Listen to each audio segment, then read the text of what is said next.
안녕하세요. 동경한의원 김여원장입니다. 요즘 감기, 독감에 걸리는 환자분들이 정말 많습니다. 이렇게 감기가 유행하는 시즌마다 환자분들께 많이 듣는 질문이 있어요. 바로 이 감기약을 먹어도 되나요? 하는 약물 복용에 대한 질문입니다. 실제로 특정 약물을 복용하고 자반증이 악화되었던 경험을 하는 분들이 많이 있으세요. 그래서 오늘은 자반증에 영향을 주는 약물과 복용 시 주의사항에 대해 말씀드려 보겠습니다.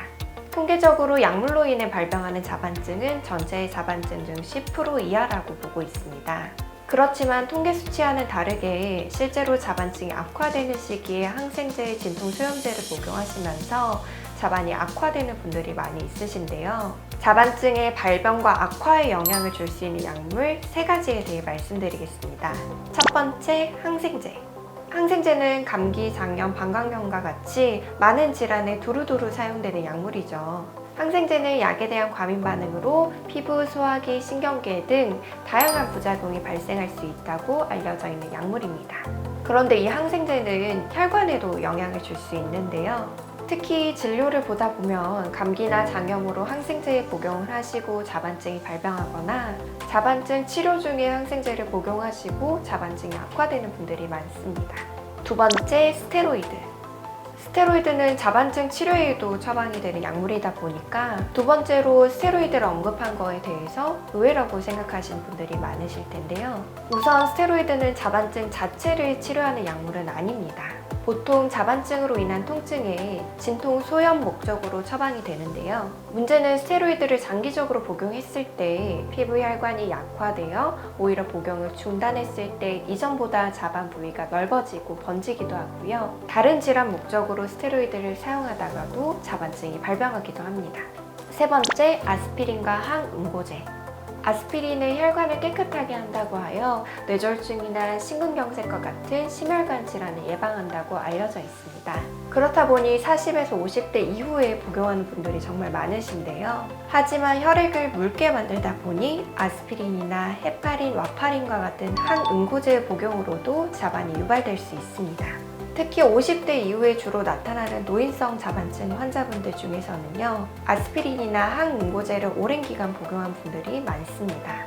이외에도 고지혈증, 혈압, 당뇨와 같은 혈액 관련 질환으로 인해 복용하는 약물로도 자반이 유발될 수 있으며 호르몬 계통 약물, 예를 들면 피임약이나 탈모약, 그리고 항암제, 진통소염제로도 자반이 유발될 수 있습니다. 그렇다면 자반증 치료 중에 약물 복용은 어떻게 하는 게 좋을까요? 첫 번째, 주의약물의 복용 기간은 가능하면 1-2주 이내로 해주세요. 특히 스테로이드는 10일 이상 약물을 복용했을 때 자반이 만성화될 수 있다는 연구 결과도 있는 만큼 장기 복용하지 않도록 주의해 주시는 게 좋겠습니다.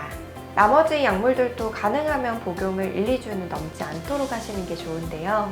그렇지만 주기기 전도되어 감기 증상이 너무 심한데 갑자기 감기약을 끊으시면 안 되겠죠. 증상이 너무 심하면 우선 해당 질환 치료에 집중한 다음에 자반증 치료를 이어나가시면 되겠습니다. 두 번째, 약물을 처방받으실 때에는 담당 의료진에게 자반증 혈관염이 있다는 사실을 알려주세요. 그리고 대체 약물이 있다면 다른 약물로 처방받으실 수 있도록 상의를 해보시는 것도 좋겠습니다. 세 번째, 자반증이 악화되는 시기에는 주의약물을 특히 더 조심해주세요. 이전에 항생제를 복용하시고 자반증이 악화된 경험이 있던 분들이라도요, 자반이 치료가 되게 되면 약물에 대한 반응은 점차적으로 줄어들게 됩니다. 그렇지만 자반증이 심해지는 시기에는 약물에 좀 더 민감하게 반응할 수 있으니까요, 이 시기에는 특히 더 약물 복용을 주의해 주시는 게 좋겠습니다. 네, 오늘은 이렇게 완치로 가는 자반증 습관 8번째, 약물 복용과 주의사항에 대해 말씀드렸습니다. 자반증 발병 전에 꾸준히 복용하셨던 약물이 있으시다면 오늘 말씀드린 주의약물이 포함되어 있지 않은지 한 번 더 체크해 주세요. 그리고 만약 복용하시는 약물이 포함되어 있다면 담당 의료진과 약 종류와 복용 방법에 대해 한 번 더 상의해 보시는 게 좋겠습니다. 오늘 말씀드린 방법들이 도움이 되었길 바라면서 모든 자반증 환자분들의 완치를 응원하겠습니다. 감사합니다.